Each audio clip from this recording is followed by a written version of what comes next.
Madam Chair, we're now live on YouTube and it looks like we have a quorum.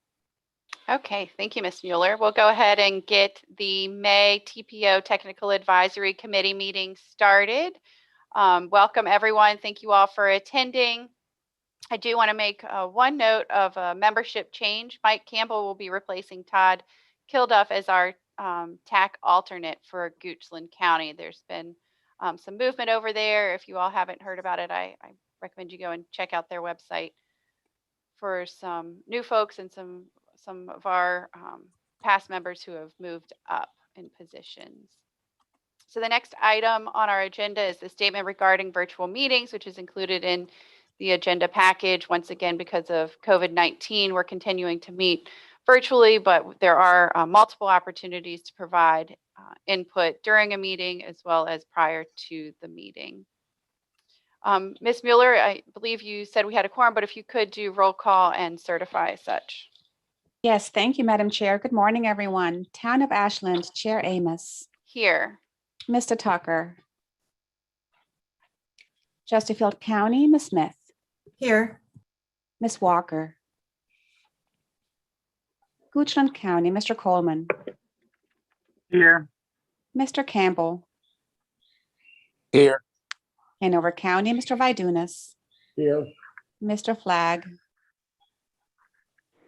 Henrico County, Ms. Meidler. Here. Mr. Yor. New Kent County, Ms. Leduc.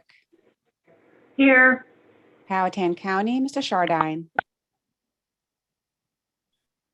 Mr. Pompey.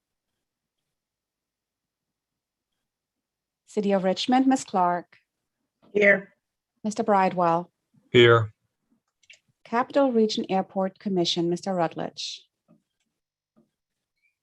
DRPT, Ms. Dubinsky. Good morning. This is Grant Sparks. I'm filling in for Tiffany this morning. Thank you, Mr. Sparks. Good morning. GRTC, Ms. Torres. Here. Ms. Del Ross. Plan RVA, Mr. Parsons. Here. Mr. Ariel. Present.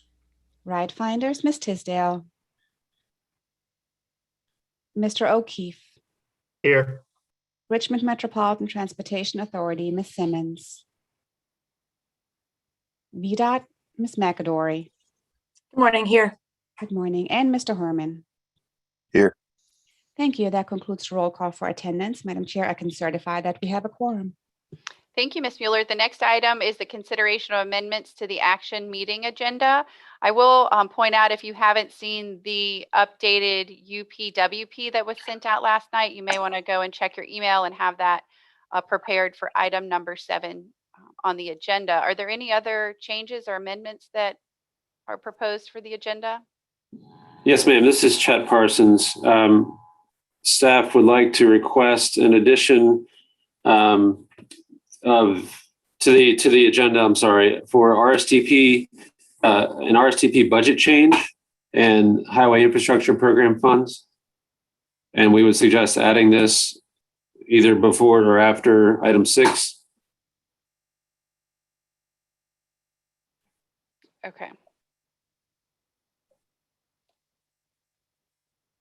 And we'll have more information to share on the screen when we get there. Okay, thank you. Are there any other changes? Okay. Chet, I don't need consensus for this, do I? I think we would like the motion. Okay, Yeah, I thought so. we- It just didn't say action requested on the agenda. I thought we had in the past. Okay. We'll just approve the amendment to add a new item number 7, moving everything else down for an RSTP budget change following item number 6. Do we have a consensus to approve the agenda as amended? If everyone could signify by saying aye. Aye. Aye. Anyone opposed or have any questions? No? Okay, thank you all. Moving on to the next item, which is the approval of the April 13th, 2021 TAC action meeting minutes. Did anyone have any comments on those minutes? Okay, Hearing none, do I have a motion to approve the April 13th meeting minutes? Sharon Smidler, so moved. Do we have a second? Liz John McElroy. O'Keefe, second. Okay, I'm sorry, I heard John O'Keefe. So Sharon Smidler with the motion and John O'Keefe for the second to approve the meeting minutes. We'll do this by consensus as well. If everyone could signify by saying aye for approving the minutes. Aye. Aye. Any nays? Okay, thank you all. The next item on our agenda is the open public comment period. Chet, did we receive any comments to be shared? I don't believe so. Nicole, can you confirm that? Yes, I can confirm that. We did not receive any requests to address the committee this morning. Okay, thank you. I do not have anything to report next month. I'm excited, not that it'll be my last month, but I'm excited. I think I'll be able to perhaps share pictures of our Amtrak project, which has been going on and on, but our platform project should be done next month, and I'll be happy to share that with you. The next item is the TPO update. Mr. Parsons, would you like to go over that for us?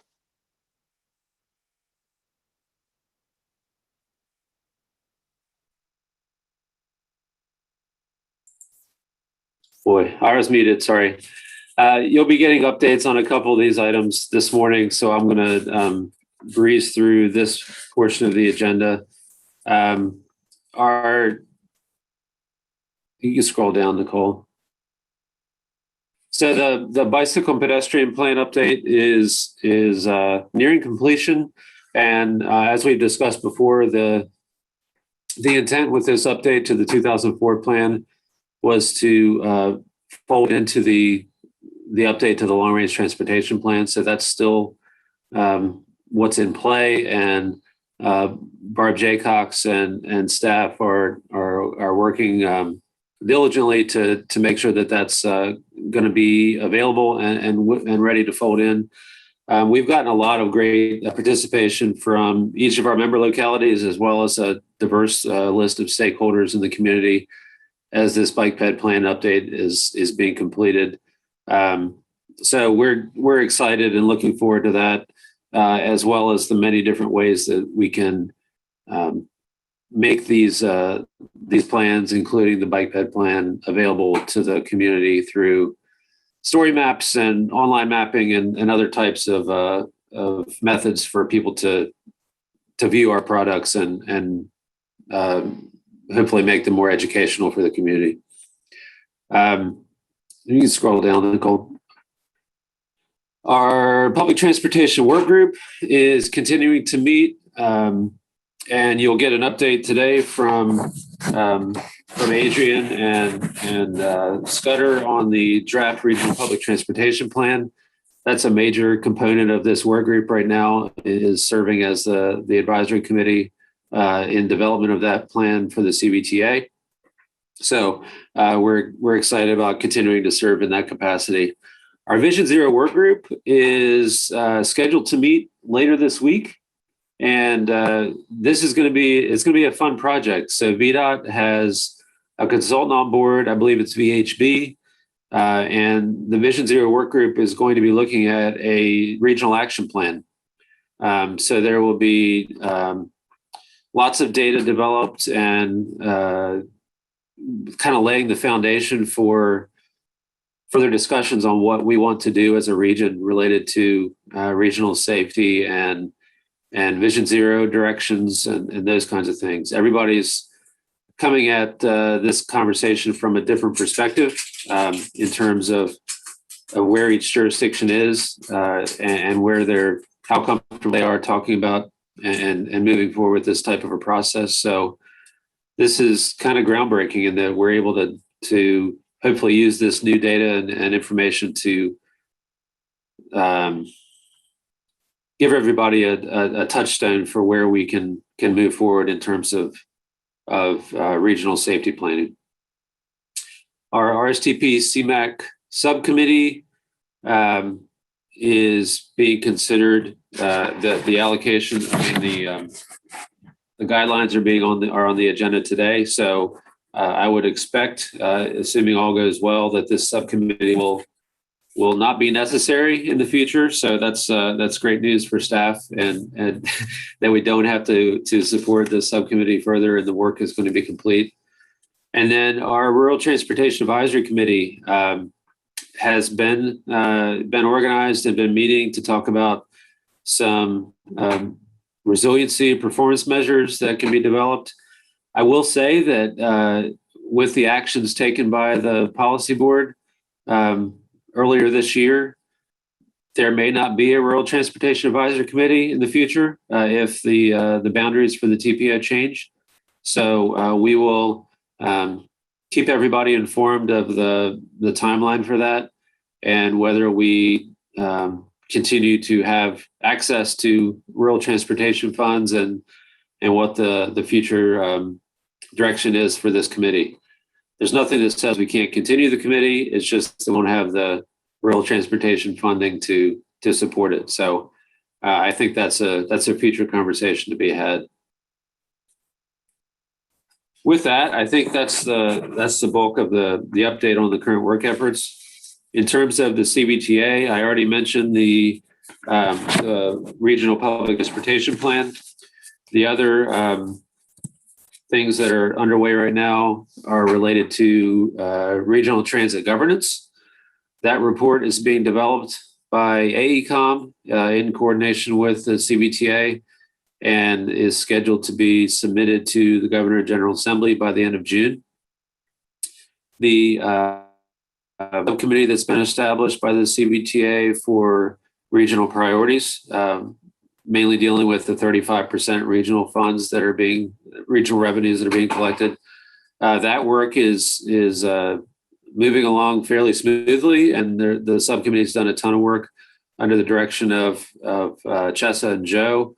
And I think the plan is to have close to a recommendation, at least in terms of the policies and procedures for selecting regional priorities by the end of May. And then CBTA will determine what happens next for actually establishing regional priorities for FY22. I believe that's probably the extent of the updates for CBTA. If anyone has any questions or any of you have anything to add, please feel free to do so. Thank you, Chet. Does anyone have anything to add or any questions for his updates?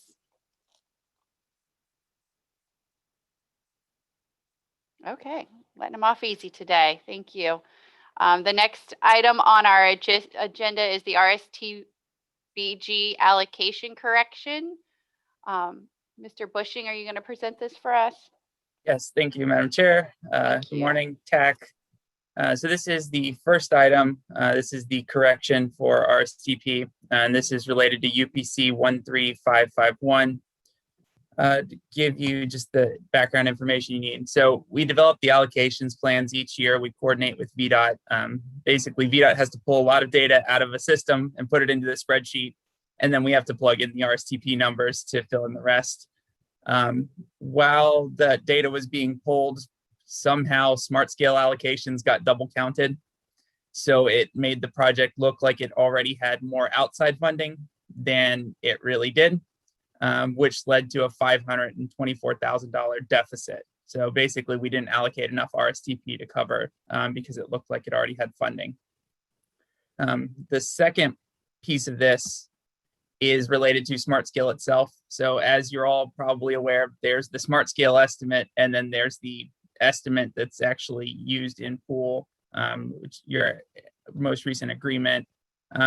They're different in this case. So the estimate that we used to develop the allocations was based on the current project estimate rather than the smart scale estimate. In the past, we've always funded to the smart scale estimate, which matches VDOT's policy for smart scale. So that created an additional deficit of $230,000 on this project. So the recommended action that we're requesting is to reallocate funds from the balance entry to address these two deficits and fully fund the project to the level that it was previously funded.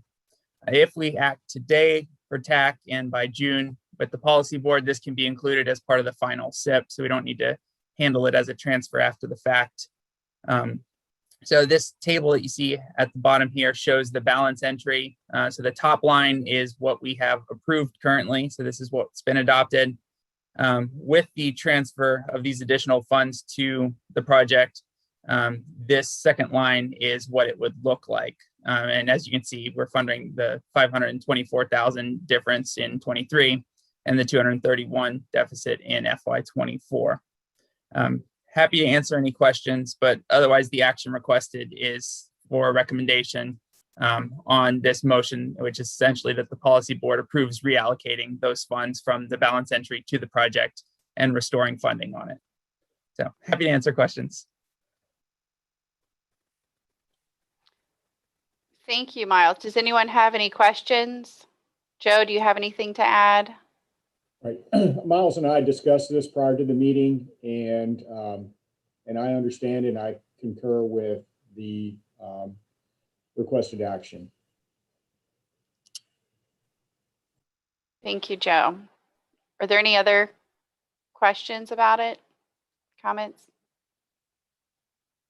This is Barb Smith. I'll make a motion that we recommend to the policy board the reallocation of funds as stated. Okay, thank you. Do we have a second? This is Joe. I'll second that. Okay, we have a motion from Barb Smith and a second by Joe Vidunas to make the recommendation as presented for the reallocation of funds. Ms. Mueller, could you please call roll for this vote? Yes, thank you, Madam Chair. Town of Ashland, Chair Amos. Aye. Chesterfield County, Ms. Smith. Aye. Richland County, Mr. Coleman. Aye. Hanover County, Mr. Vidunas. Aye. Henrico County, Ms. Smidler. Aye. New Kent County, Ms. Leduc. Aye. City of Richmond, Ms. Clark. Aye. DRPT, Mr. Sparks. Aye. GRTC, Ms. Torres. Aye. Plan RVA, Mr. Parsons. Aye. Right Finders, Mr. O'Keefe. Aye. And VDOT, Ms. McAdory. Aye. Thank you. That concludes the roll call for item number 6. Thank you. Miles, did you want to go on to the next item that we added to the agenda? Yes, thank you, Madam Chair. Thank you. So this next item is actually some good news about the RSTP program to follow up. So basically, the allocations plans that we present each year are developed from a draft budget. And in some years, like this year, the final budget actually is a little bit different. So we're going to need to make some changes, additional changes to accommodate this changed budget, but it's mostly positive for the TPO. In addition, there's another source of funding for FY22 that we were not previously aware of, which will help us a lot. And I'll get into that in a minute. But so for the RSTP side, this table basically shows you the top line that's allocated. That is the budget that we built everything off of. The second line, final, is the new budget that we just received last week. So this is why we had to add it to the agenda. Essentially, the FY22 situation is a little bit worse than we thought. It's a little bit less funding. But overall, in all of the out years, the funding is essentially restored to where we were before we developed the plans, which is essentially suggesting that the financial situation moving forward from COVID is not going to be as impactful. So we have additional funding, which is not allocated now, obviously, for each of those out years. Since we are over allocated for FY22, we do need to take some action to address that. So we've worked with VDOT, and the proposed solution was to reduce the FY22 allocations by the 91,000 and find a project that also had FY23 allocations that could be increased by the same amount. For simplicity, we found that the same UPC that we just were working on, 13551, has allocations in both years and would work. So we're recommending that we use this project. So basically everything that we're making changes to is the same one project. And again, same timeline, we need to take action by June at the policy board level so that this can be included with the final SIB. So this is the other piece though. With the out year funding increasing significantly, we have a lot more money that's going into the balance entry. So this is the top line shows you what we had in the balance entry after all of the actions that we just took. So this would be, the 368 and the 1.5 was where we were. These new numbers in the second line is the final balance with this additional funding. So you can see we have a significantly increased balance entry across each of the out years. Our recommendation right now, what we're proposing is to just put it into the balance entry to give us time to actually consider the best course and how to handle this additional funding. Really, the balance is just back to where we usually are. So this isn't a huge change on that side, but we do need some time at the staff level to actually review it and propose any additional actions if any is needed. The second piece of this is a new funding source. So the COVID relief bill that passed back in December included funding and $9.8 billion for a highway infrastructure program. So this is essentially transportation funding to help offset the decreases that we've seen over the past year. Based on that bill, there was funding that went to the state level, and then there was specific funding set aside for large MPOs like ours. So in total, we have $7.6 million in FY22 money that we need to allocate. The funds are eligible for anything that RSTP can cover. And the big catch is that the funds have to be obligated by September 2024. So we're going to need a little bit of time to work on this as well to come up with the best way to allocate this funding and how to balance that with this additional RSTP as well. So what we're proposing right now is that we're going to work with VDOT and come back later this summer with a recommendation. This is fine. Everybody's in the same boat right now with the FY22 essentially unallocated. So this isn't a problem from VDOT's end. So the only action out of this that we're requesting today is that the TAC make a recommendation on the motion on the screen, which is essentially that the policy board approves decreasing the FY22 allocations by $91,004 for UPC 13551 and reallocating the additional $91,004 from balance entry to FY23. And again, this is needed to balance out the over allocation that we have in FY22. I'm happy to answer any questions you have. I know this was a lot to go through. Wow, this is great information. Am I wrong? A month or two ago, did you tell us we were in the net, like we were losing money? Yes. So essentially what this is doing is all of the out years were essentially going back to where we were. So instead of across the board 6 years of funding reduction, it's only really 1 year that we're seeing the funding reduction, and everything else is pretty much back up to where it was. So has this changed your review of the applications or not, since we had a deficit for FY22? I mean, I guess for the out years, because I'm guessing you all put review of applications kind of on hold because we didn't think we had funds. Is that correct? Correct. So we reviewed all the applications and we never got to funding anything new because there was the lack of funding. That's what we're proposing, is just to come back later this summer and see if there's a way that we could use this potentially to free up, between the HIP funding and the additional RSTP, to free up some of the existing projects and get them fully funded, and then see what we have left over.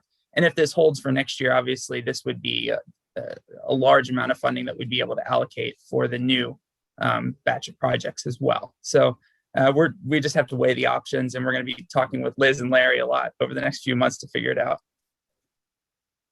Okay, that's great. I'm sure we could all find ways to spend your $7 million. Not a problem. Liz, did you have anything to add, or does anyone else have any questions or comments? I don't have anything to add. I'm happy to answer any questions if you guys have questions of VDOT.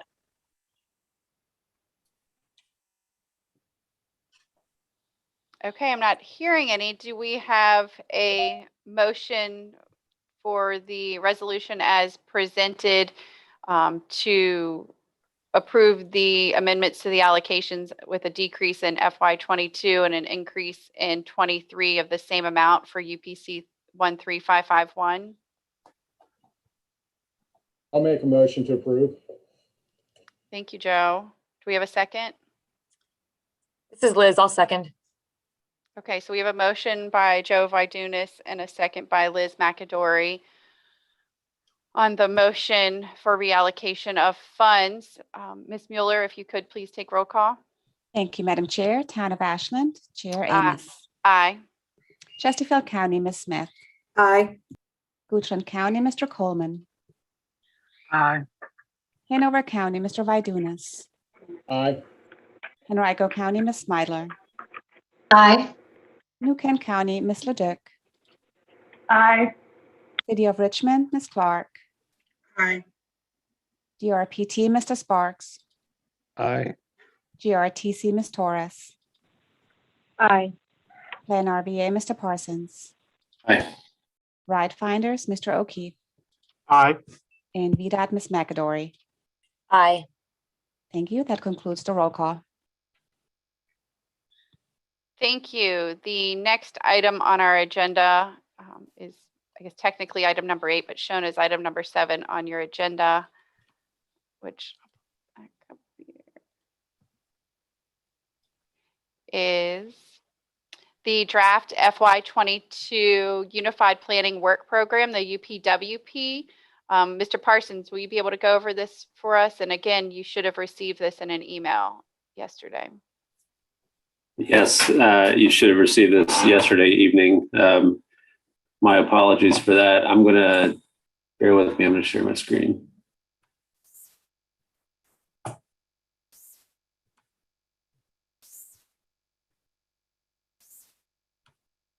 Okay, can everybody see?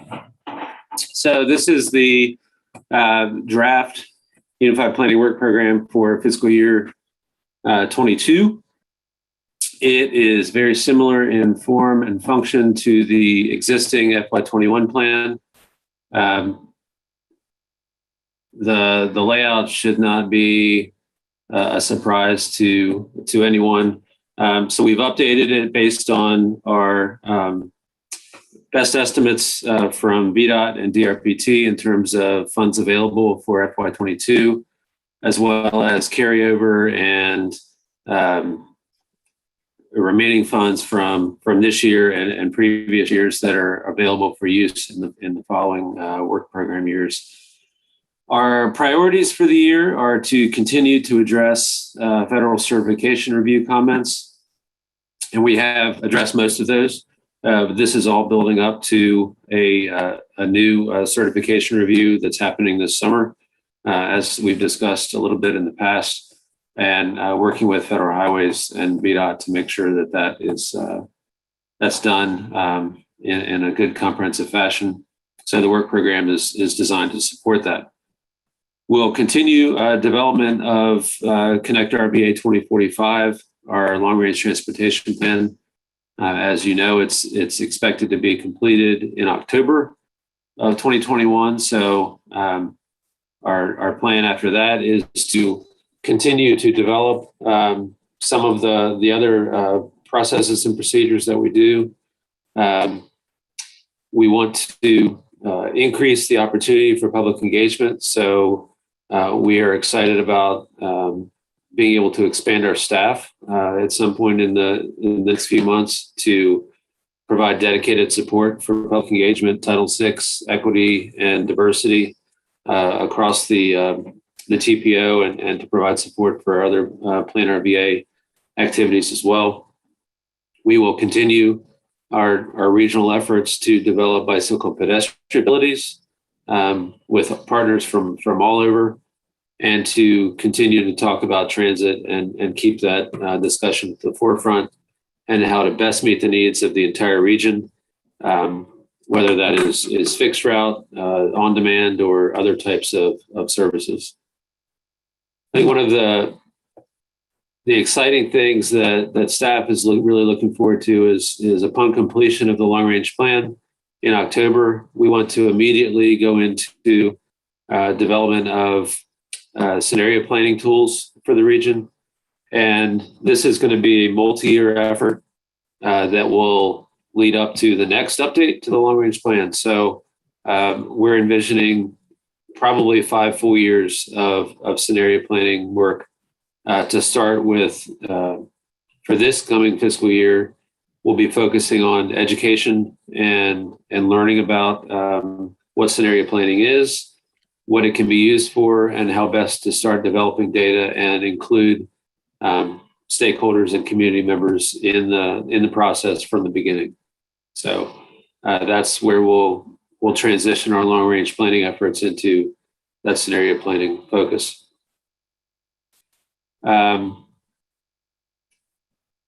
We've listed our major accomplishments from the current fiscal year as part of the work program, and been able to, as I said, use our expected funding to project work tasks for each of our 5 major categories: program support and administration, general development and comprehensive planning, long range transportation planning, short range transportation planning, and our rural program. So much like last year, the UPWP is divided up into specific tasks. Like this page is showing task 7210, which is public outreach and equity analysis, with the expected results and product in the table at the bottom. Next task is special planning efforts. 7310 is our long range transportation plan, and that's where we outline the expected results, like finishing Connect RVA 2045, as well as other activities. And we've listed out what the results for the TPO are, as well as from our partners at VDOT and DRPT, so that everyone has an understanding, if you're looking at the work program, in terms of who is doing what to support the effort. And we go through, so this is long range transportation planning, each of the categories. Then we go into short range transportation planning, which is really a focus on a lot of our financial programming, like the TIP and RSTP CMAQ programs, and other funding support that we can provide for our regional partners, our rail freight and intermodal planning program. And then the final component of the work program is our budget. So this is a summary table showing the division between our PL fund, our 5303 fund, and then our other categories. And I'd highlight the other column right now. So we've requested a direct carryover from PL funds for this coming year, which typically is not the case. It typically skips a year. But because of the scenario planning focus, we've requested a direct carryover, as well as our ability to focus our RSTP grant from last year is listed here as well. We were not able to address the scenario planning effort that we wanted to in fiscal year 21 because of COVID and restrictions that it introduced. So we've been good managers of that fund and are able to transition it to FY22 and be able to use that in the scenario planning efforts as well. If you look at the splits by task, 53% of our budget for the coming fiscal year is in the long range transportation planning program. 23% is in general development and comprehensive planning. 16% is in our short range transportation planning program, and then 8% in program support and administration. And then the final table here is a broader look at the summary table, so that you can see each of our fund sources, the PL 5303, and then our other sources as well. I will note that at this point in the 5303 carryover category, there is nothing listed. We will, as in past years, know what that carryover amount will be in the next few months, and we'll work to bring back a UPWP amendment so that we can reflect those 5303 carryover funds in the full budget. So the budget will actually increase in the next 2 months, we'll say, and we'll have that revised budget to bring back to you for recommendation at a later date. And that is the extent of the presentation right now. I'd be happy to take any questions or go back to drill down on any particular details that the TAC would like to consider. Our request at this time is for TAC to recommend approval of the work program for the policy board to consider at their June meeting. Thank you, Chet. Does anyone have any questions or comments about this information? I know it's a lot to take in, but thank you for that great explanation. I have a question. Go ahead, Barb. Chet, does any of the UPWP require additional staff support? Yes, I mentioned a little bit about scenario planning, but we have programmed in the hiring of additional staff into the task hours for each of these work tasks. So it does include, I believe, 2 FTEs at a minimum, maybe 2.5. I can get you the exact details, but that staff time is included in the budget. And is that just replacing vacancies, or they're really new full-time positions? No, they're actually new full-time positions. Okay. And we had this in the budget for last year and did not move forward with it because of everything. Yeah. So yeah.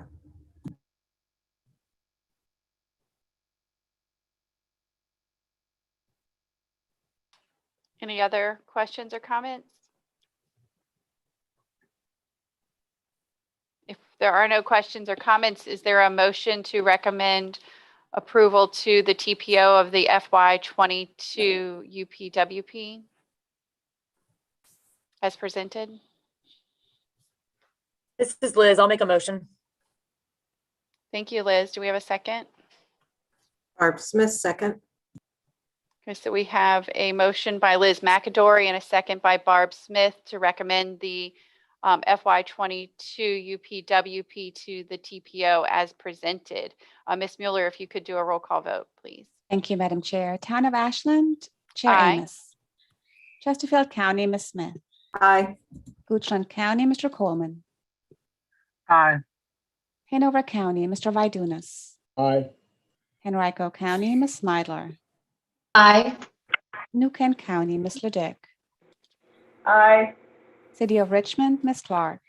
Aye. DRPT, Mr. Sparks. Aye. GRTC, Ms. Torres. Aye. Plan RVA, Mr. Parsons. aye. Ride Finders, Mr. O'Keefe. Aye. I'm sorry, Mr. O'Keefe. Aye. Thank you, sir. And VDOT, Ms. McAdory. Aye. Thank you. That concludes the roll call for item 8. Thank you. The next item on the agenda is the draft RSTP and CMAQ guidelines. I am thoroughly looking forward to this. Very excited to hear what you all have presented. Good morning again, Madam Chair, members of TAC. So these are the draft guidelines for RSTP CMAQ. So just as a reminder, TAC voted to establish this subcommittee back in June of 2020 to guide the update of our program guidelines. Our subcommittee met from October until April of this year, and they voted at the April meeting to forward the draft guidelines to TAC for consideration. So this is, again, just a refresher, but the goals of this update process were that staff initially proposed were updating our scoring to really reflect our LRTP and our goals and our measures. We wanted to incorporate the TA set-aside program and have some sort of defined scoring for that as well. We wanted to improve the definition of leveraging and kind of define the process of what that would look like. And the last thing was really improving our project tracking so that we can make sure we have all the information we need as we make the allocations and transfer recommendations. So what I'm going to do is just walk through briefly kind of the overview of what the process will look like now under these draft guidelines. We're not asking for any action today. We're just presenting it. You have the drafts to review, and then we'll bring it back next month for TAC action. So the first step in the process would be a pre-application coordination. So this is basically any application that would be leading to construction. We would ask that the sponsors coordinate directly with VDOT. What we do currently is when we get an application, we review it and then we send it to VDOT to validate the cost and the schedule. So this is basically taking ourselves out as the middleman and letting you guys work with VDOT directly.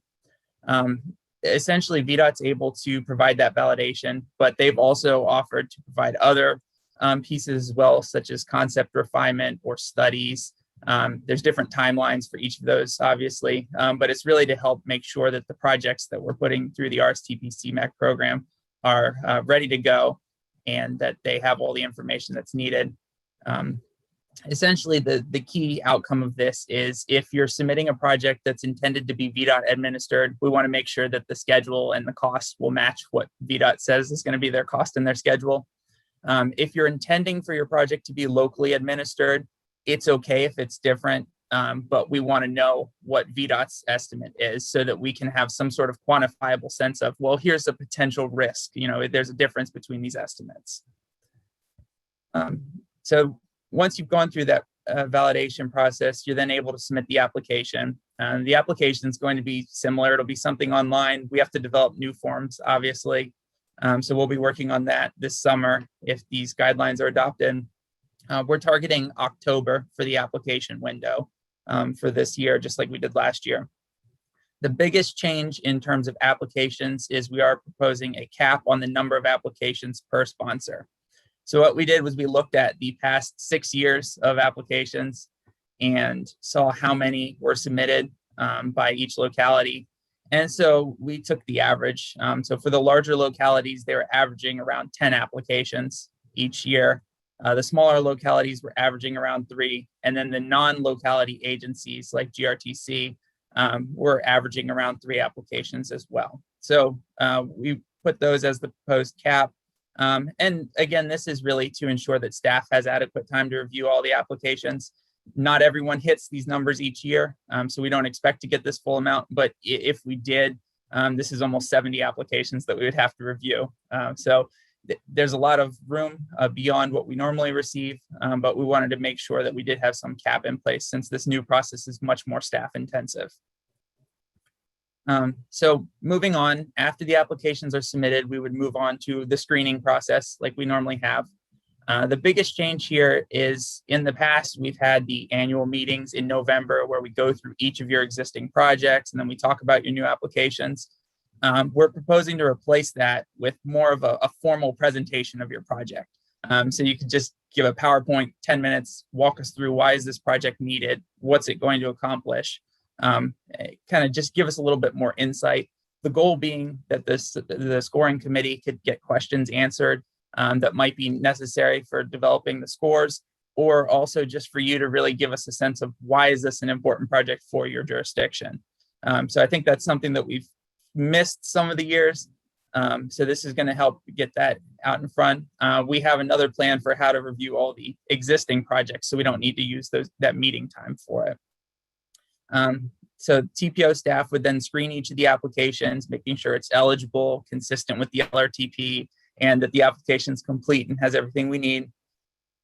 In terms of the LRTP consistency, this is a change. The new Connect RVA 2045, which is expected to be adopted by the time we get to this first application cycle, spells out a process of defining projects as either regional or local. So we would follow that for consistency. So if a project is local, which it's an attachment, or I think it's Appendix A or Appendix 1 to the document, spells this out. But basically, if it's a local project, it'll be eligible. You can submit for RSTP CMAQ funding. There's no extra steps. If it's a regional project, as defined by the inclusion guidelines, it needs to be in the constrained long-range plan. If it's not in the constrained long-range plan, it's not eligible for funding. And this is, again, to make sure that we're focusing on funding what we've identified as our regional priorities. So the process would be, if it's not eligible because it's not in the plan, you would need to request an LRTP amendment. So it's a kind of an iterative process. If you need a project and it's not already there, you could go back, get the project in the LRTP and start the process over. That's all being defined as part of the LRTP side of things. But this is what we would look at for LRTP consistency. Hey, Miles. Yes. This is Liz. Can I ask you one question on that slide? Sure. And I may have missed this. If the project is local programmatic, it still is going to be required to be in the LRTP, correct? Because RSTP and CMAQ is federal funding. Sure. So in the LRTP, what we have is the regionally significant projects are individually listed in Right. the Okay. constraint That's what I plan. missed. And then Yep. all the local programmatic, it's essentially a pot of money, similar to how we handle like grouping in the TIP. Right. So all the local programmatic has a separate pot of money. So they'd still be eligible. They're just not individually and specifically listed. Thank you. I just missed that part. Sorry.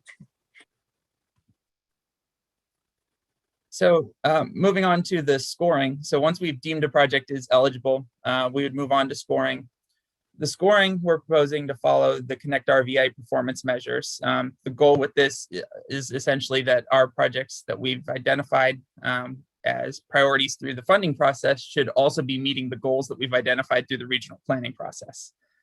We've also included a project evaluation for TA set aside for the first time. So for RSTP, we'll have two separate categories. There's going to be studies and then essentially everything else. The studies would be evaluated out of 100 points, and those would be prioritized for the first year of funding that's available. We want to make sure that studies, since they jumpstart the whole process of planning for a project, can get funded. This is the proposed scoring for RSTP studies. It's very similar to what we have now. Essentially, it's asking, is this study necessary to do something to advance the LRTP? And that's the bulk of the points. And then each of the specific questions below is, are the study goals somehow furthering one of our specific LRTP goals? So this is pretty much the same as what we have now. The difference is we're matching it to the new Connect RVA 2045 goals. And I should also add the weighting for safety, accessibility, environment, economic development, and mobility matches the overall goal weighting in Connect RVA 2045. Hey, Miles, this is Barb. Yes. I think I misheard. Like a couple slides ago, I thought you said you were scoring RSTP using the LRTP Yes. process. We are for all of the projects and programs. The studies obviously wouldn't work with that type of scoring. So this has its own category of scoring. Oh, studies, right. Okay, so getting back to RSTP projects being scored using the LRTP process. I have some concerns over that because I still haven't seen results from the LRTP process. You know, I don't really know how that's going to shake out, but. So part of the reason we're only presenting it this month is because, as you probably all are aware, we are in the middle of scoring the universe of projects for the LRTP. So we should have that finalized by the end of the month as well. So you'll have all of that information before we move into voting on this. So hopefully that'll ease some of the concerns on that end. But if not, obviously, then we can talk about this and bring it back next month when we're asking for action on it. So I guess I'll just jump forward.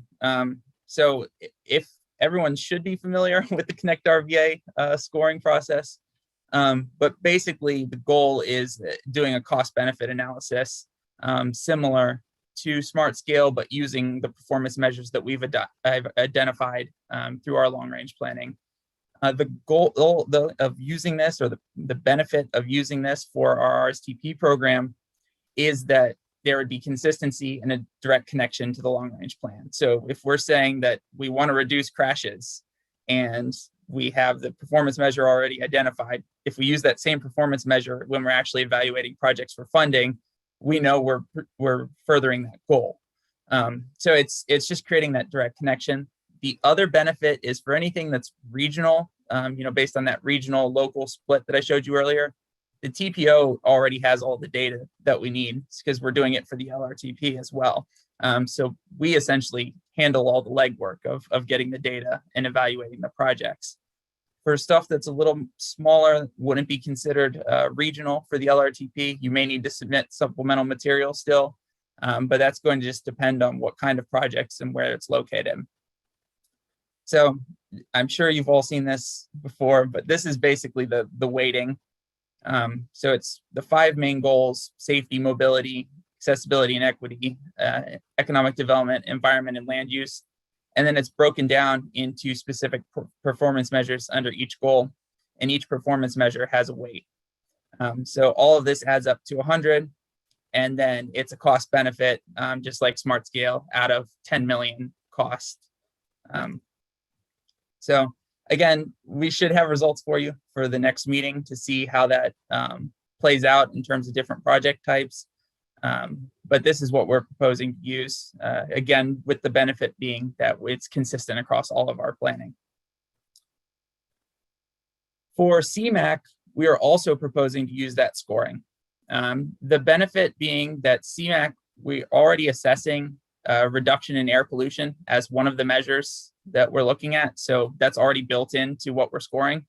But we can also then look at some of the other goals. The key difference with CMAQ is that the project will have to show emissions reduction. There can't be an increase in emissions.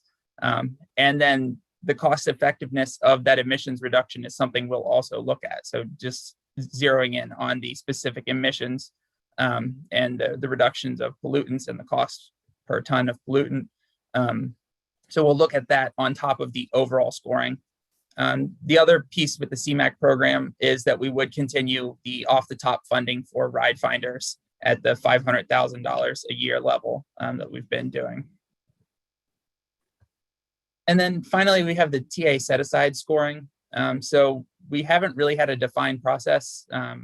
The state scores all of the projects, and then they give us a ranked list and a list of scores, and that's kind of been up to staff to bring it to TAC with a recommendation.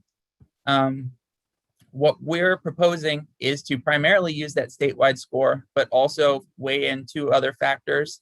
And then same thing, look at the cost and the benefit, but scaled down to cost in hundreds of thousands of dollars because TA is a much smaller program. So in terms of additional features, one thing we'd want to look at is regional significance. So that's basically the projects that are identified through the regional bike ped plan. And there's kind of a hierarchy built into the proposed bike ped plan. So we'd be able to look at that and see whether those projects are identified as regionally significant, locally significant, and figure out whether they need to get these extra points as well. And then the last category is equity and access. And that's basically looking at, is this project located in an area that's serving an EJ community? So it's looking at whether the benefits of these projects will be serving communities that may not have alternatives. So once all the projects are scored, we'd bring them back and prioritize them based on the score. The allocations would follow the priority order as funding allows. And then we would continue as we've done in the past. Allocations would go first to existing projects for their next phase, and then to new projects. And the one big change in terms of the allocations is, this is something I brought up over the past couple years during the allocation process, but we don't really have a defined target balance or an allocation approach. So this draft proposes defining those numbers. So we would put all the funding from previous years into projects. There shouldn't be anything left in the balance. For years 1 through 3, it would be 90% into projects, 10% in the balance still.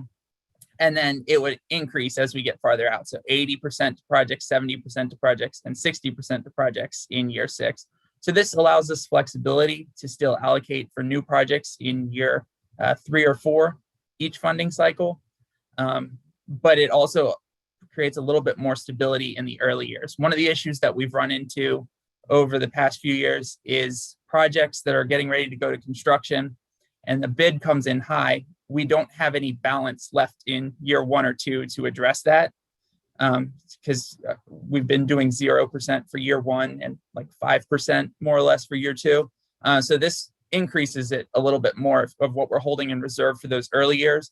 That way we can address those shortfalls that come up. And then anything that's left over at the end of the year, obviously, we would reallocate before we got to the end of the fiscal year. Another piece of allocations that's new is really defining the leveraging process. So the RSTP guidelines, since they were adopted in 2004 originally, have always encouraged leveraging, but we've never really spelled out how we're going to encourage leveraging with that. So what we're proposing is that the projects that will be funded for leveraging would only be evaluated on the cost of the first phase. So rather than assessing it for the entire cost of the project, the cost benefit is based on the cost of generally PE. The TPO would only allocate funding for that first phase for PE, and then it would be in one of the out years, year 5 or 6, to give the sponsor time to find additional funding through Smart Scale or another program. And then the goal is basically that the sponsor would have the project fully funded by the time they get to PE. If for some reason they're not able to get there, we can extend it an additional year so that they have additional time to seek that funding. So that'd be one extension. But after that extension, then the sponsor would have to either withdraw the project or compete for full funding. So it would be evaluated with the full cost of the project. And it looks like Barb has a question. Yeah. Leveraging, when the process was written in 2004 or whenever, was the other way around. It had to do more with, you've got another fund source already. And so the ask for CMAQ and RSTP is less. It wasn't necessarily give me some CMAQ and RSTP so I might compete better in other sources. So that's built into this process too. So we've defined a process for if you have committed outside funding or reasonably expected outside funding, like a local budget that hasn't been adopted yet. That's included in the guidelines as well. So we would reduce that from your cost to benefit your score as well. Essentially, the way that it's built in is the cost benefit is based on the cost to the TPO, not necessarily the whole cost of the project. Yeah, okay, that makes sense. So the goal with defining this is basically to leverage our more limited RSTP CMAQ dollars to compete for Smart Scale and the other larger pots of funding that exist, and to help make sure that our projects are competitive. And I think we've seen, like over the past cycle, bike ped projects, for example, weren't really able to compete and they would have required matching funding. Hopefully something along these lines will be able to promote those projects and push them forward. So the final big change or big step in the process is tracking and reporting. So instead of having an annual meeting, we're proposing a very high level quarterly report, essentially a progress report on the project once it's active. So once you've started the project, each quarter we would want to know, essentially, is your schedule the same? Is your estimate the same? What phase are you on? What's the next big milestone for your project? And then what challenges are you coming up against in implementing the project? And this is not intended to take a lot of time. The goal is just so we can track the projects as they're moving forward and try and get a better handle on potential cost increases or schedule changes, rather than it coming from you or VDOT when we really need to make the change. We potentially see them coming in advance. The other piece of this is that we would use the information you provide to create more of a public-facing project tracking, similar to VDOT's dashboard, but more focused just on the TPO's projects and what we have active at the time. So again, we're not requesting any action today. We will be asking for a recommendation at the June meeting. So that's a month from now. So what we're asking is that you all review the draft, and there's attachments in there, the project inclusion guidelines, the funding, and what's considered committed funding. And then there's also a separate memo, which is essentially guidelines to the VDOT process for validating your cost and your schedule. If you guys have any comments or questions, if you can get them to me by the 26th at the very latest, then we can review all those and put them in the staff report, bring it back to you for consideration at the next meeting as well. This is just a chance to review, and I'm happy to answer any other questions. I'm sure there's a ton and there's a lot of information, but if there's anything right now, I'd be happy to answer it. Hey, Miles, this is Barb. A couple slides back, you mentioned you were going to track the projects on your webpage. Yes. So, VDOT has the dashboard. Isn't this redundant? So the point of this is less to track it the way that the dashboard does of, we're on this phase or this. The goal is more on our end to track it from LRTP to RSTP CMAQ to TIP. So what we're trying to do is show the planning, moving to funding, moving to implementation of the project. So we're ultimately trying to create a connection across our whole planning program that we can show these are the projects that we set our regional priorities. This is how we funded them. Here they are moving forward. But we would use information of like, here's when we think the completion date is based on the last information that we have. So it is somewhat redundant, but the goal is also to show more of our planning process as well. Okay, well, that sounds interesting to show that development and kind of connects the dots for people. Hopefully you can use it to also celebrate some successes, when projects are complete and, come in under budget and early. Yeah, I think, the dashboard has the green, yellow, red. I don't know if we want to go with green, yellow, red, but I definitely think something along those lines to track the projects that are coming in on schedule and on budget is always nice.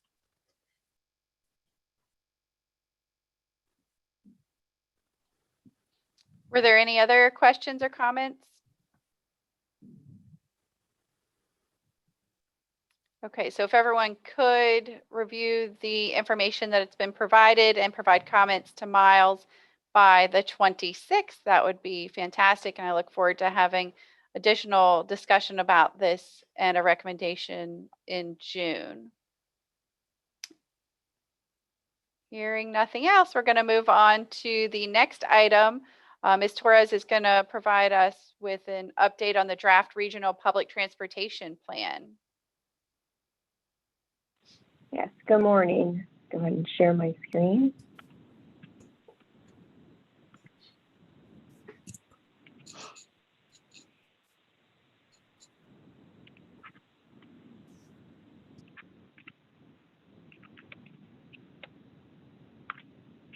Also with me is Scudder Wag from Jarrett Walker and Associates.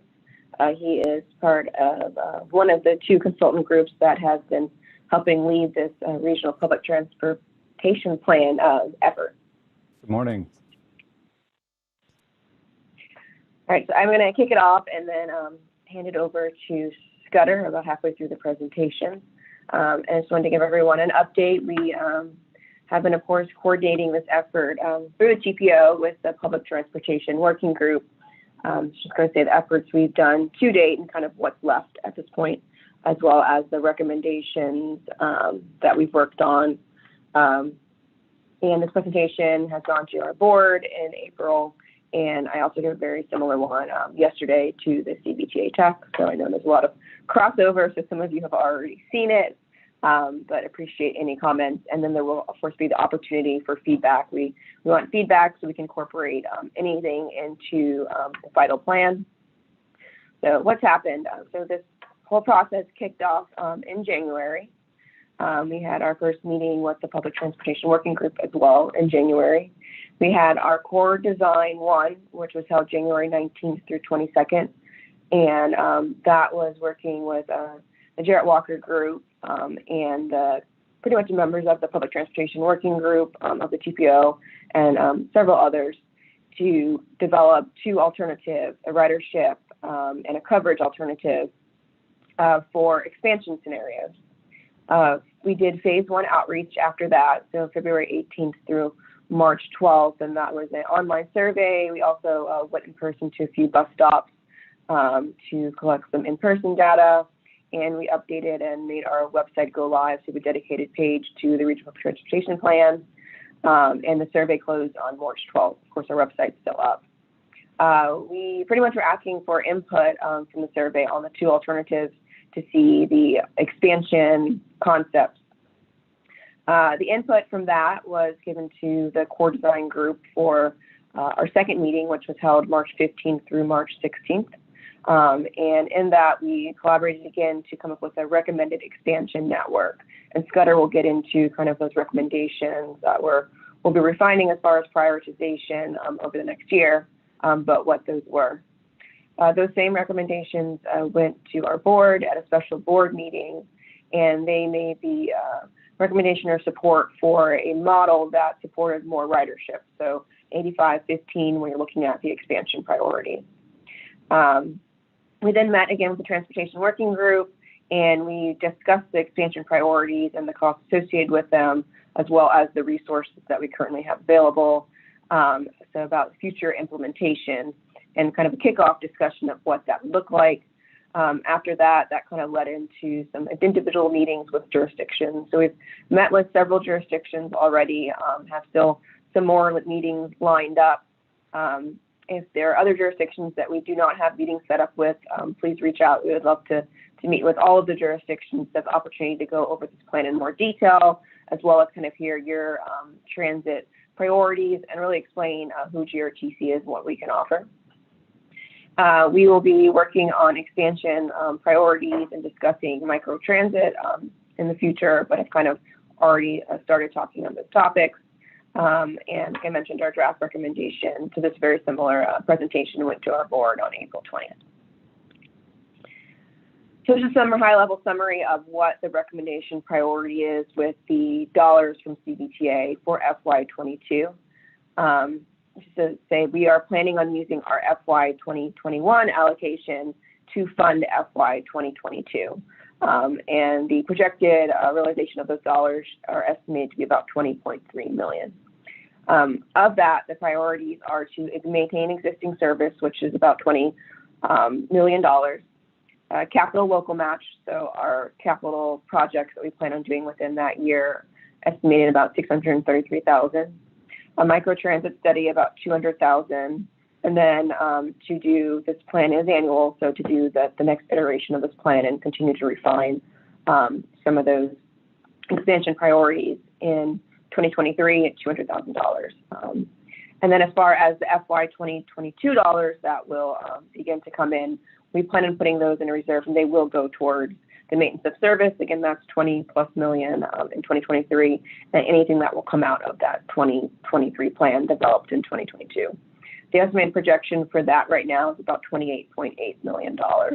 The real benefit of using the 2021 dollars is that since we have to keep operations going, we'll know what those actual numbers are at the end of each year, opposed to kind of going off of a projection that may not actually come into fruition. So a little bit more detail, our breakdown of our baseline projections for FY 2022.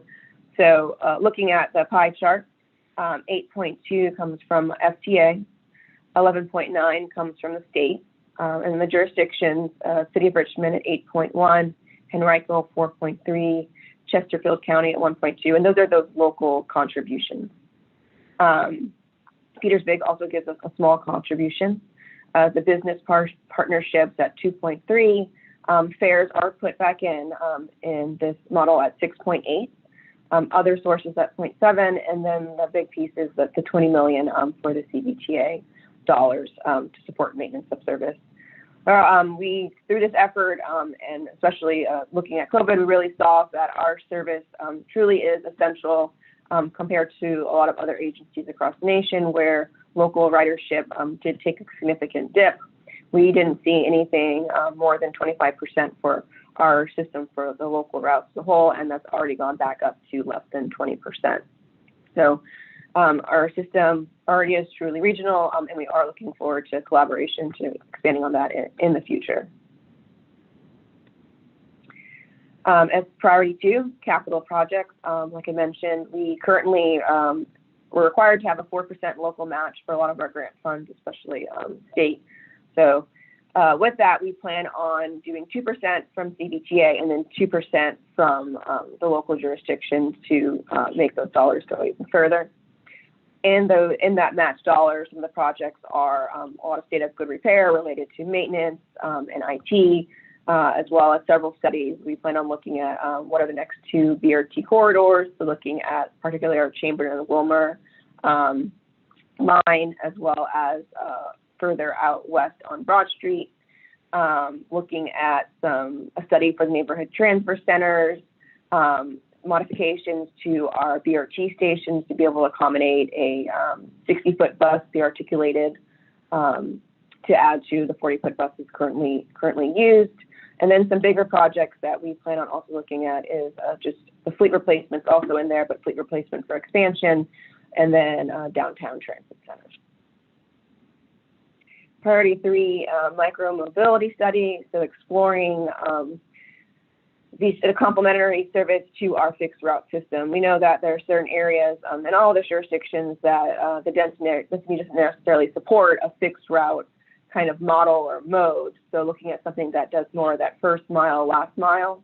Exactly what that mode choice is, the study will look at that, but we plan on spending about $200,000 towards that effort in FY 2022.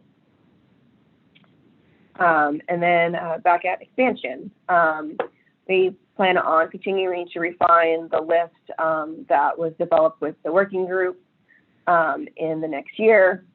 And as far as when things will actually be implemented, it will really depend on resources for your GRTC. Right now, just like many other transit agencies across the nation, we are having an issue with the availability of operators. Vehicles, we did receive grant for vehicles, but placing that order and getting them in for expansion. And then we are currently still running a COVID reduced schedule. So kind of getting on the other side of this pandemic. Hopefully we'll see ridership go back to how it was before, and if not, even greater. And of course, the CBTA funds, a significant amount goes towards just maintaining our current service. So what those dollars are to be able to do any expansion services, what those are, and what comes out of course, the micro mobility study. If you're looking at the $28 million coming out of FY 22, 20 to 21 would go towards maintenance of service. And then you'll have somewhat of a surplus of 6 to 7 that could go to whatever the priorities end up coming out of the next year's study. So with that, the FY 2023 study, the $200,000 that I mentioned earlier. So with that, I'm going to hand it over to Scudder to go over the expansion priority list. Thanks, Adrienne. Good morning, everyone. So through the process of this plan that we started really back at the beginning of January and even a little before that in our analytical work, we've worked with many of you to consider a range of expansion possibilities. We got the feedback from the public and from localities, and in March drew up a set of initial priorities for expansion. Not all of these could be afforded within the the limited funding that you have forecasted right now, but these all rose to the top of high priority things that you all and the community indicated you would like to see. So I'll go through what came through in geographic order here of the priorities, not necessarily in any specific order of ranking.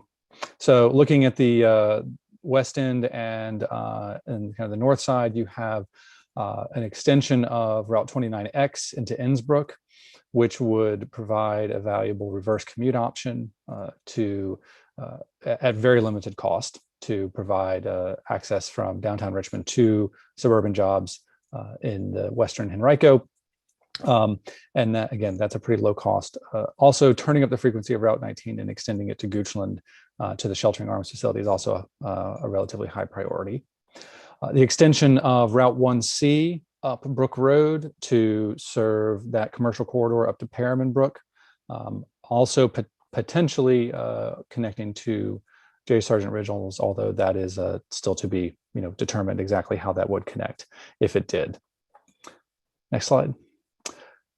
Looking more towards the core of the city on north of the river, high priority would be increasing the frequency of Route 5, which currently serves Whitcomb and the East End through downtown to the Mary, Cary, and Main corridors through VCU to Carytown, to serve from every 15 minutes to every 10-minute service, which would be a significant improvement in frequency, and consolidating that with Route 77 so that the 30-minute service to the University of Richmond would effectively be an extension of that Route 5, which would mean moving service off of Grove within the Museum District and Fan, so it would no longer be there, but making a bit of a better connection for folks from U of R and Outer Grove all the way to downtown, where today they don't have that connection. Increasing the frequency of Route 7 to every 15 minutes, at least from Laburnum and 9 Mile Road in Henrico into downtown is also a high priority. That would double the frequency along that section of the corridor where you have a relatively high need and a lot of key destinations, including hospital, public housing, and renewed housing development in the city, in the East End. And up on the north side of the city and in Henrico, the extension of Route 3A up to Meadowbridge and Azalea to Chamberlain Wilmer with every 30-minute service. That would provide a very useful connection from downtown through Highland Park all the way up to new warehouse development that's coming up along the Azalea corridor, and also to a number of lower income housing apartments along Azalea and there at Laburnum, connecting all of that to very useful shopping destinations at the north end as well. Next slide. And looking to the south, very high priority that came to the top was extending Route 1A out Midlothian Turnpike into Chesterfield to Chesterfield Town Center with every 30-minute service. That would obviously provide a connection to one of the most job-rich corridors in Chesterfield County, and also some significant apartment complexes along the way. So serving quite a few residents and jobs in Chesterfield, connecting them to the city and for people in the city to those jobs. To the US 1 Richmond Highway corridor, currently Route 111 is a separate route. A high priority would be to merge that into an extension of Route 3B, so you would have continuous service without having to transfer from one bus to another in order to get all the way from downtown out to John Tyler Community College and all the destinations down there in Chester, for example. And then three relatively high priority coverage-oriented extensions are to provide hourly service on 3 routes extending down into Chesterfield from the city.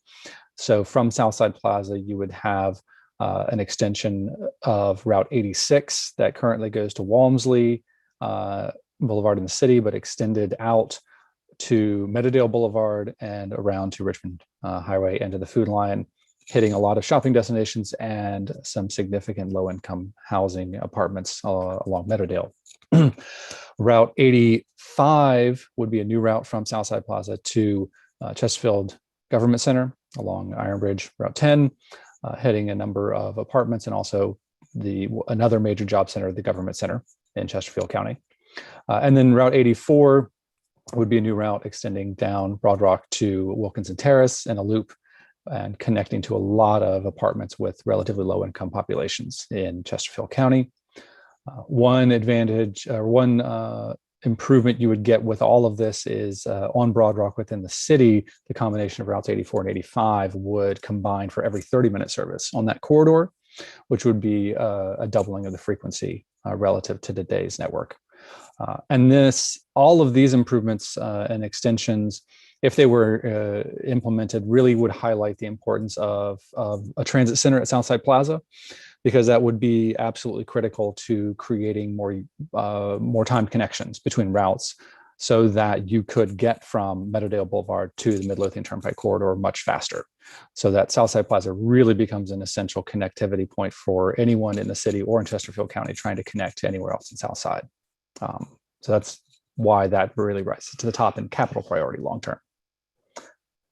And then coming back to the West End really quickly, the 18 and 79 today, those are both lower frequency routes, 45 minutes on the 79 and hourly on the 18. The expansion priority here would be to extend those routes and merge them into a large West End loop that's every 30 minutes, which would significantly improve service to the Amtrak station, to the Henrico Government Center, and to the 3 hospitals that all are on this route, connecting them to Willow Lawn and connecting them to some significant apartment complexes along the way, providing significantly improved access to major job centers and to major residential housing complexes. So a significant improvement there, and connecting to obviously BRT and a whole lot of other routes at Willow Lawn. Which again highlights the reason that Willow Lawn becomes long-term a significant and important node for transfer activity within the regional network. So those are the priorities, initial list that we would then work through over the next year to define the implementation for. Adrian? Yeah. So what's left? Our next steps. So we, of course, met with the CDK Tech yesterday. Today we are taking this presentation to you guys, and we would like feedback. You can see on this that we hope to start developing the final report with all feedback, input, changes. I mentioned we have several more jurisdictional meetings that we're having. So over between today and the end of the month, we plan on incorporating all those into a final draft. Those will then go to the MPO policy board, and then it will kind of do its final round, eventually going to the CDTA full authority at the end of June. So with that, if you guys have any questions or comments.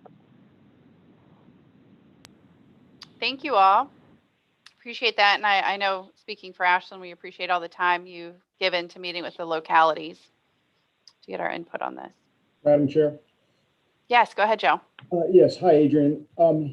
So the draft final report, is that a text document, or is it essentially what the information you presented? Thank you, Joe. Yes, good point. We do have a formal written document provided by the consultants. We are reviewing that just internally today, and we will get that out to you guys this week. So that will be actually what you are responding to.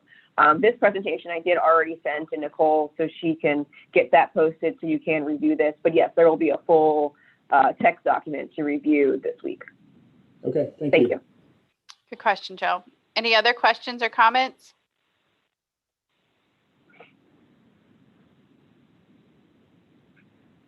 Okay, I'm not hearing any. So when you get that information, if you could take some time and review it and pass along your comments. The next item on the agenda is the Connect RVA 2045 project prioritization process. Mr. Ariel is going to go over that for us.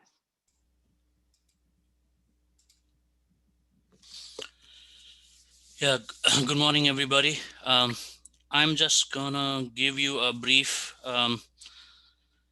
about the project prioritization process, which we are using in long-range transportation plan, and which we plan to use for other MPO programs as well as Miles just presented. Most of you have already seen this at least a couple of times, so I'm just going to be very brief. To give you a background, why we opted to use the new project scoring method, which is totally different from last time. RRTPO's planning process is to move fully towards the performance-based planning and programming, which was authorized and asked by the MAP 21 Federal Legislation Act of 2012, and which was again continued with the FAST Act Act of 2015. So basically, the LRTP will apply a systematic review of system performances to define the reasons investment priorities. We want the LRTP and the list of projects, which is the heart of LRTP, to be need-based, goal-based, and performance-based. So the project performance measures will look at the excuse me, look at the implementation of the established vision, goals, and objectives for the long-range transportation plan, which was approved by the RRTPO policy board on the February meeting. This process is data-driven, is transparent, and has no room for any personal judgment or subjective nature of scoring, which we can see in some of the previous scoring which we did. So score is not based on the project description or the severity of the current condition, but the actual merit or the performance of the project implementation. So we look at the delta between the no build and the build condition, and the difference is what we are gaining based on the project implementation. So there might be a location or a road which is pretty severe now, but based on the implementation of the project, we might not see the better benefit. So all we are looking is that we want the project implementation to have the maximum benefit. It looks like, based on our testing, that the scoring process is fair for all regions. So our region has urban, suburban, and rural localities and regions. So we have to find a process in which it seems to be fair for all, and then all modes of transportation as well. Based on our testing for 5 projects, it looked like that it was fair for all modes of transportation. Scoring was again relative. So based on the pool of the projects, we score the best project and the worst project and use a normalization process. So scoring is relative. We do have a cost benefit element as well, in which we divide the project benefit by the cost. So that normalizes thing. We try to use a different variety of performance measures and try to use the ones with minimum overlap. So we don't want the same kind of performance measures so that a project which might be scoring good in one kind of project scores better in most performance measures. We don't want that. We want to see a variety of performance measures. So the important thing about the data-driven process is we have to look at our own bandwidth. We have to look at the tools and data availability, as well as the staff capacity which we have and the time in which we need to finish all those stuff. So based on all these concerns and looking at what we can achieve, we develop this process so that it can be handled by staff in-house in the time it is required to be done. Last thing is that some of the measures are relatively similar or simplified versions used in Smart Scale. So the Smart Scale scoring process, even though it's not perfect, it's been vetted by the experts in the community. And we already have 4 rounds of Smart Scale going on with tweaking every time. So even though it's not perfect, it's a logical step to follow the state and use similar measures, and obviously make them simplified so that we can use in our in-house as well. So the Connect RVA 2045 has 5 goals: safety, mobility, equity and accessibility, economic development, and environmental land use. Based on the public comments as well as the LRTP Advisory Committee recommendation, we came up with the goal weights, safety being the most important in the region, and which is kind of fair for all projects and all modes, gets the highest weight, which is 25%. Equity, accessibility, that was also highly liked by the public and wanted that to have a very high goal weight. Congestion, we don't have much in Richmond, but still it's important to evaluate project based on the congestion relief, which it provides. So we have 15% mobility, and then environmental and land economic development both are important. We have altogether 35% of those two goals. So for performance measures, we have 15 performance measures.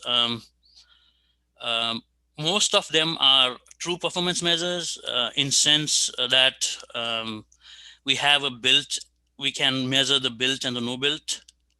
We can actually see the delta between the no built and the built. Some of the performance measures, actually 4 of them are not true performance measures, but they are also very much data driven. Even though they are not true performance measures, we use a lot of data and look at the comparison between the base year, which is 2017, and the future year, 2045. So very data intensive, even though it's not true performance measures. For safety, we're using catch frequency and crash rate, similar to VDOT, what Smart Scale uses. Basically, the important thing here is the crash modification factor, which is basically when one implements the project, that factor gives you the amount of reduction based on the implementation of that project, based on, I think, literature review and all these years of data. So the first step is to get the CMF for each project improvement. And we had 268 projects, out of which we are scoring 243 projects. It was a very daunting task to get the CMF for all these different types of projects. We have multi-part projects, we have complex projects. So we spent a lot of time looking at what VDOT had developed for Smart Scale, and then the overall CMF list, which the state has, and then also looked at some of the other clearinghouse data related to CMF. So it was a daunting task to get that CMF. The other one, the second one is the crash rate, the same thing. It's just, it looks at the comparison between projects on routes with different traffic volumes. So basically divide the equivalent property damage only by the number of VMT, or 1 million vehicle if it's an intersection. So similar to VDOT. Mobility, we're using person throughput, which is basically the number of users, the increase in the number of users using that facility within the time, which is the peak period, which is 2 hours in our case. This is calculated for autos based on the vehicle throughput and using the occupancy rate based on the NHTS. For other modes, we use the VMT reduction and then calculate the person throughput. Same with the person hours of delay, basically the reduction in person hours of delay in the peak period. Again, VMT and VHT used in this calculation. Equity and accessibility, we have 4 measures. Basically, we have 2 measures for 2 different sets of population. So we have the access to job, in which we look at the increase in average job accessibility per person. And then we have the access to jobs for the easier population, just looking at the, not looking at all people, but only looking at the population, the underserved population within the EJ areas, which we have designated in our region. So it only looks at the increase in jobs accessibility per person for those people within that area. And then the second category is access to destination. So it's basically looking at the increase in average access to destination per 1,000 people, rather than just using per capita, because the number would be too small. That's why we used per 1,000 people. Similar with the access to destination for easy, just looking at that. We developed some of the important destinations, like the grocery stores, pharmacy, schools, parks, government centers. Obviously, there's a room for improvement, and we can add further destinations for next time. But because this is a very data intensive process and we're building our own data, we just took those destinations for this time, the most important ones. So accessibility can be measured using different methods. The most common one is the skim-based method, in which we looked at the zone-to-zone OD, origin and destination zone-to-zone changes in speed or travel time. And then we use the gravity-based method as well. So we are using a combination of those two. We created a tool working with our consultants to develop the accessibility tool. So then we have the economic development, in which we have the job growth. It basically looks at the decade weighted quantity of job growth from 2017 to 2045. And this is not a true performance measures. That's why we have an asterisk on top, but it's quite data intensive as well, and looks at the 2017 and the growth till 2045.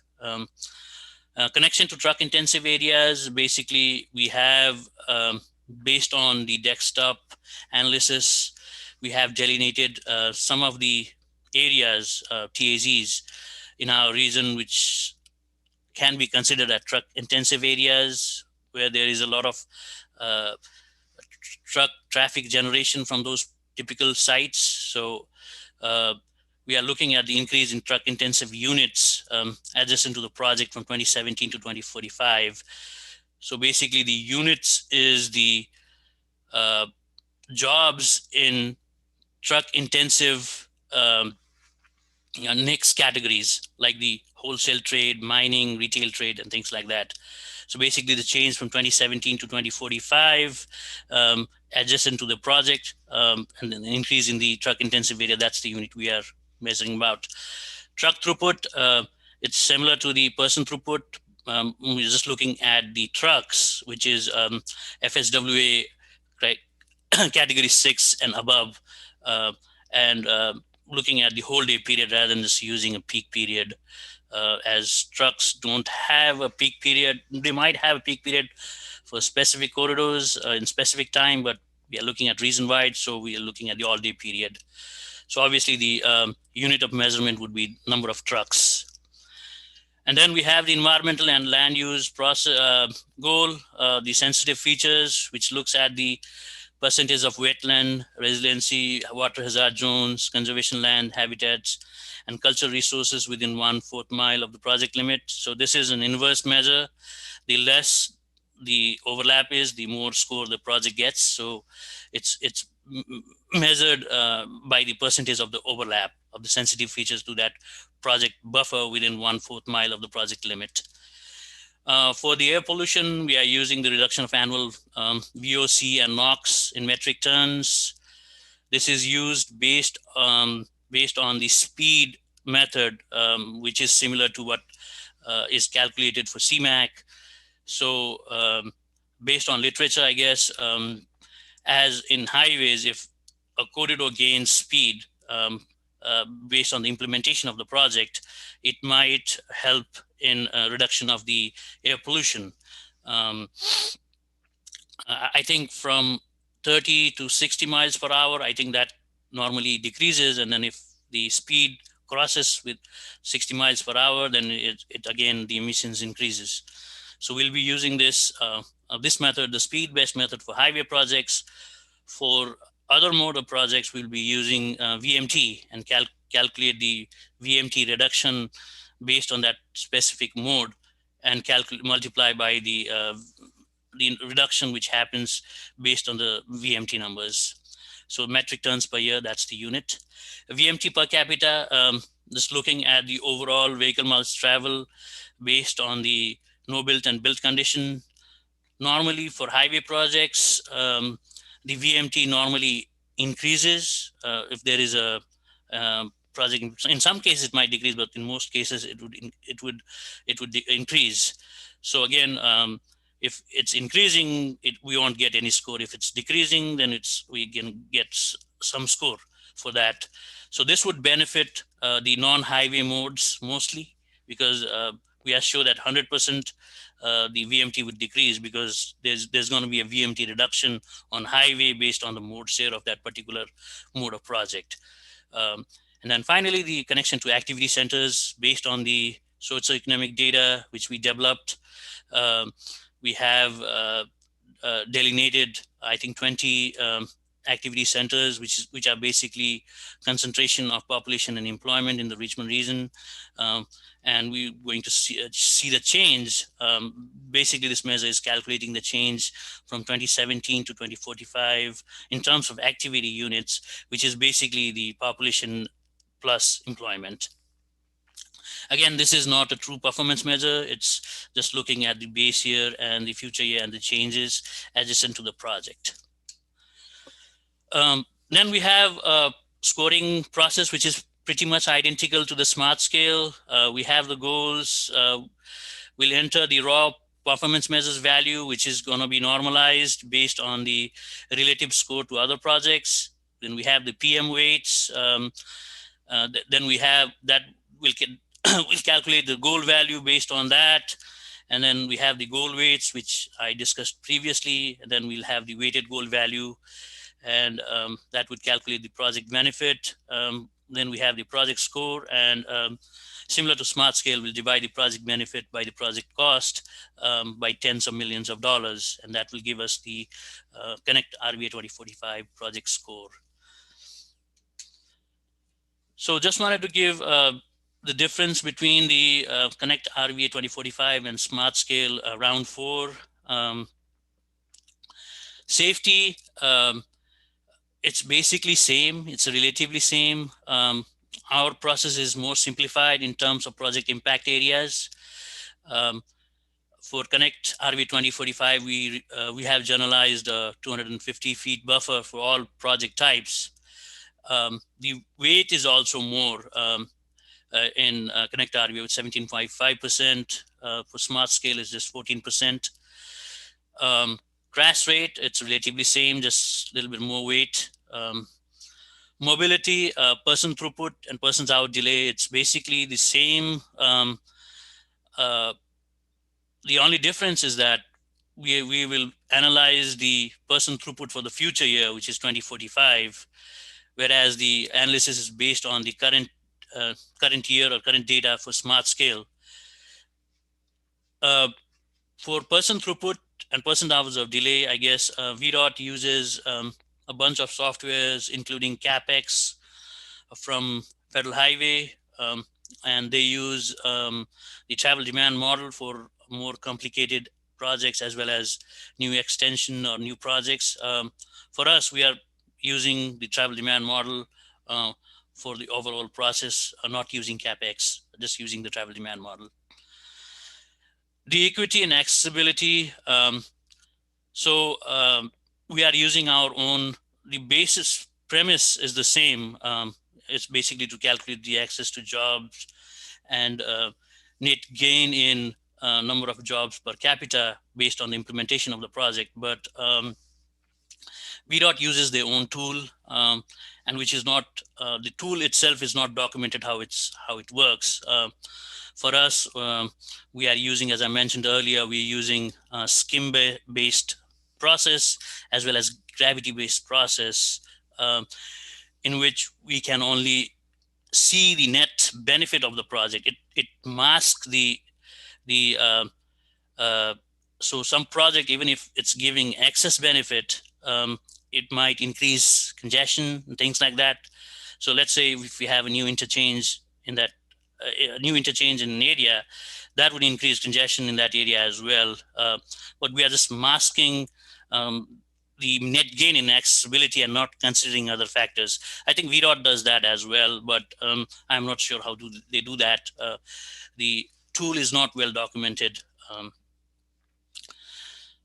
For the easy areas, RRTPO designated its own easy population based on minority, low income, limited English proficiency, elderly, as well as a disability and zero car households. And we have a statistical method based on all these different criteria of which we designate these areas. I think in smart scale, they just look at the minority and low income population and don't look at the other four categories. Access to destination, they don't have that. Smart scale doesn't have that in the accessibility factor. I think in land use factor, they use something similar, but we are using this in accessibility measure, and which we look at the access to weighted destinations in the region.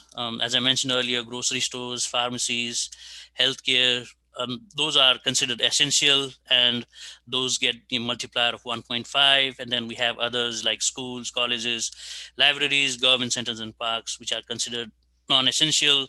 They don't get any multiplier for those destinations. And we basically look at the net change in destinations because of the implementation of a project, basically looking at distance which could be traveled by auto in 30 minutes and distance which can be traveled by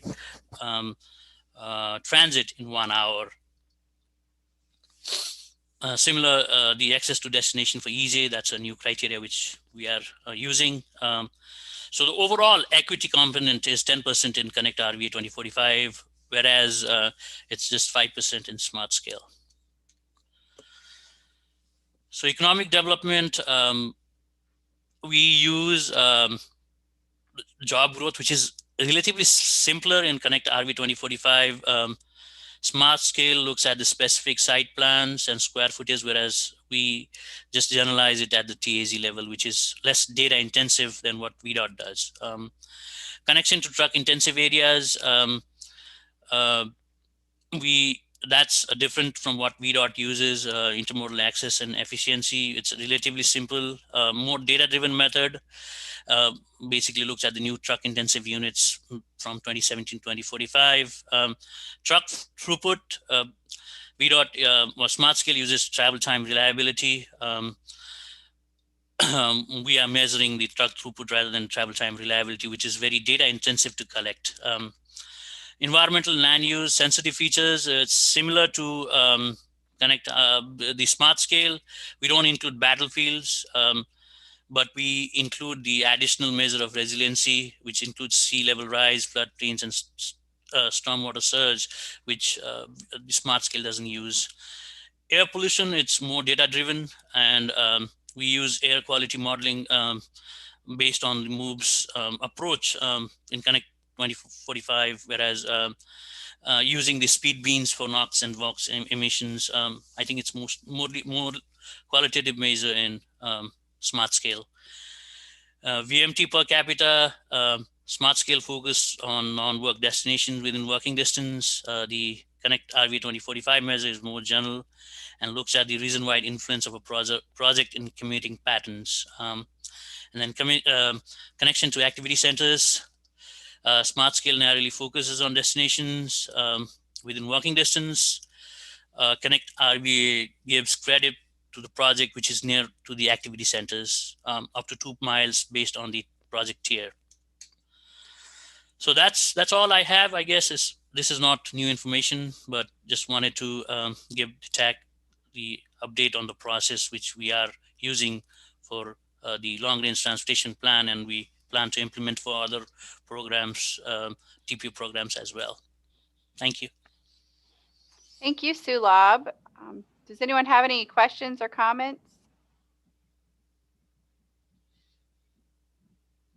That was a lot of information to take in. If you have anything to follow up, please pass that on to Sulab. The next item on the agenda are transportation agency updates. Let's see who's first up. DRPT, but I think we had someone filling in for Ms. Dubinsky. I apologize, I don't have your name. Nope, it's okay, Nora. I'm actually here today. There you are. Okay, sorry about that. Go ahead. It's okay. I had to go to the DMV, so that was why I am late for this morning's meeting. Well, we waited for you. Go ahead. I appreciate it. So I have for this month's update, it's very much a rail-centric update. So May 5th, Governor Northam announced that the state has come to an agreement with Norfolk Southern to improve rail reliability and increase passenger service to Southwest Virginia. This will now be known as the Western Rail Initiative. So this agreement includes expansion of service to New River Valley, which includes a station in Christiansburg, and I believe a second train that runs to Roanoke. So there was a press release that if there's more interest, I'd be glad to send that out. But I believe the overall investment is estimated at $257 million. So it's one of the biggest rail initiatives that we'll be working on over the next few years with VPRA. Speaking of VPRA, I think I mentioned at our last meeting, depending on the timing, that we did announce that there was the hiring of our new executive director. His name is DJ Stadler. He worked as the executive VP for Amtrak for the past 12 years, has extensive experience in the rail industry. So we are welcome to have him start and join VPRA. The next meeting that they will be hosting will be on May 24th. They are also currently putting out positions mostly in an admin capacity. So if there's any interest on, kind of how the structure of the VPRA is coming forth, you may also find that on the website. I wanted to provide a little bit of information on our statewide rail plan. We are gearing up for our next update for 2022. That is going to be led by our rail planning division. And if there's interest that I think in the next few months, as they start kicking off the effort, we may ask them to come and present to TAC. But this is a rail plan that we are required to do under FRA. Happens every about 4 years, so similar to how we look at the long range plan. Right now, we are coordinating with VPRA and other stakeholders. I believe the effort just started off either this week or is intended for next week. They're focusing more on plan visioning and guiding principles, but there will be outreach to MPOs to kind of get some coordinated feedback on what would be included in the rail plan. So as more information comes forth in terms of engagement and opportunities to provide your input on the rail plan, I'll be able to share that at future meetings. Last little bit is that the draft SIP was released April 20th. We had the virtual public meeting on May 3rd, and I'm sure either Liz or Jake will provide a little bit more information on that. But we wanted to provide some highlights from the DRPT side in terms of what was awarded for the Richmond TPO area. So looking at GRTC, the state operating assistance was about $12 million if you round up, including some of their capital awards. We funded about 30 replacement buses, 19 replacement vans, as well as pulse station enhancements, which will be underway soon. In terms of technical assistance, we are providing some assistance on 4 studies that GRTC is planning to conduct over the next year or so. And then in terms of our commuter assistance program, we also provided some funding assistance to ride finders. Last, about human service transportation, so that kind of focuses more on the 5310s. We did award some funding for Hanover Dash, as well as vehicle purchases for some of the agencies like Goochland Cares, Heart Havens, Chesterfield CSB, and St. Joseph's Villa. As always, all the details on the draft SIP are available on our DRPT website. There was also a presentation to the CTV at the April meeting that provides a little bit of detail. And as always, if there are further questions, you can feel free to reach out to me. And that is all I have for my agency update. I'd be glad to answer any questions. Thank you, Tiffany. If we could add that rail plan update to future meeting topics, that would be great. Thank you. And I'm so glad that our Hanover Dash friends got some money. Thank you. Any questions or comments for Tiffany? Not hearing any. The next update we have is from GRTC, Ms. Torres. Good morning. This is actually Emily Del Ross. Adrian had to jump off, but she did cover a lot of ground, and Tiffany also just covered a lot of GRTC updates. So really all I have is one other item, and that's GRTC's May board meeting will be actually a week from today on the 18th at 8 a.m. And we, of course, invite all of you to watch on GRTC's YouTube live channel. And that's all I have. Thank you. Thank you, Emily. Does anyone have any questions or comments for GRTC? Okay, the next person we have is Ride Finders, John O'Keefe. Thank you, Madam Chair. We've had a busy month at Ride Finders. Our Executive Director, Vaughn Tisdale, held the Ride Finders Advisory Board meeting on April 28th. And I know many on this committee are part of that. So thank you all. We're continuing to support and work on projects with the city of Richmond and the Tri-Cities. We promoted the clean air campaigns with It's a Green Thing theme. We are working with GRTC on gathering some information for microtransit. I know that there was some talk about that this morning. So we're working with GRTC on that. We did participate in the Groundwork RVA Earth Month tree planting event, as well as participated with Sports Backers and Bike Walk RVA on their memorial event that they had for pedestrian and cyclists that were killed by distracted drivers. We also attended the Plan RVA Better Together Fall Line virtual meeting, promoted the RRTPO's Connect RVA 2045 survey on our websites and through social media. Also promoted the RVA Green 2050's public input request on the first RVA Green 2050 roadmap, which aims to achieve the 45% reduction in greenhouse gas emissions by 2030. We also promoted DEQ's Air Quality Awareness Week messages. And just to let everybody know that May is Bike to Work Month, and this is also TDM Week. So that's all I had, Madam Chair. I'll be glad to answer any questions. Thank you, John. I appreciate that update. Thank you. Some of y'all are gonna bike to work this week. Any questions or comments for Ride Finders? Okay, we're moving on to VDOT, Ms. McAdory. Thank you. Okay, so since we last met, there was an April CTB meeting. Several presentations were given. They're on the screen of interest. I mean, they're all of interest, but some of the ones you guys might be interested in. The Interstate Operations and Enhancement Program, they presented a prioritization approach. The Innovation and Technology Transportation Funding, and then the Transportation Fund, the Commonwealth Transportation Fund 6-year financial plan was presented. I don't have the detail on the SIP that Tiffany provided, but there is a presentation at that link for the draft 22 to 27 SIP. The next CTB meeting is going to be, it's listed on their site right now as 2 separate days like it used to be. One is a workshop, one is an action meeting, and it's got a physical location. My gut is that it still might be virtual, but at this point it's on the website as being hosted in the VDOT District Auditorium. Wednesday, excuse me, is it meeting? It's on May 18th at 10 a.m. and then May 19th at 9 a.m. as of now. If that changes, we will let Chet know and he will get word out to you guys in case you're interested in listening to them.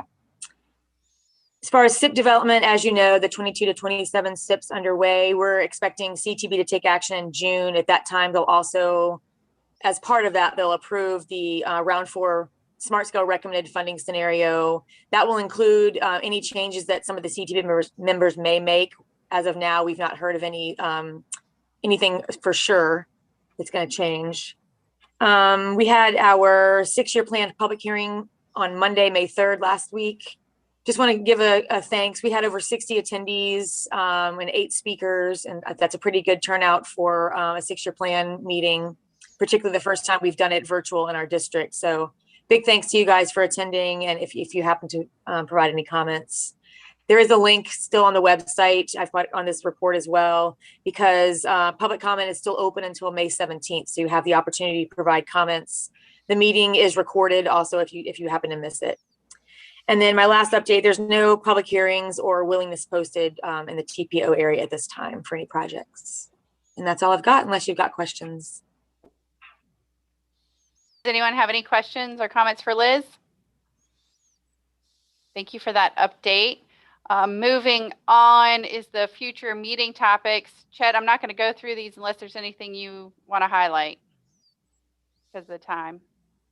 No, I think that one thing to keep in mind is that I would suggest next month holding the election for officers so that we are on track to start in July. I think last summer we actually held that in July, so we may have been a little bit late.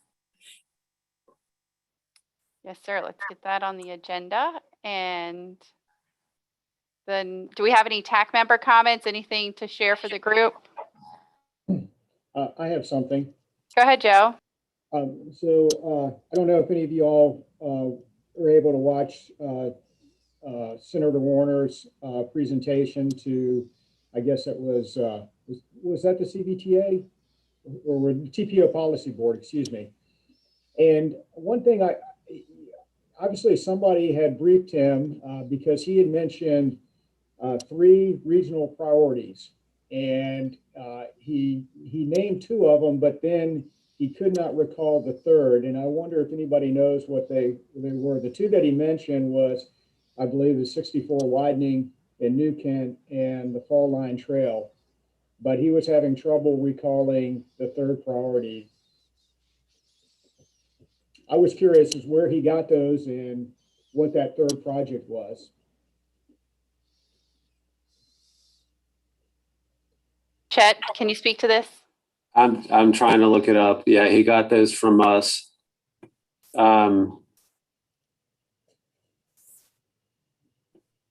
Rather than me just search my emails, I can get that to you later, Joe. That's fine. That's all. Thank you. Any other TAC comments?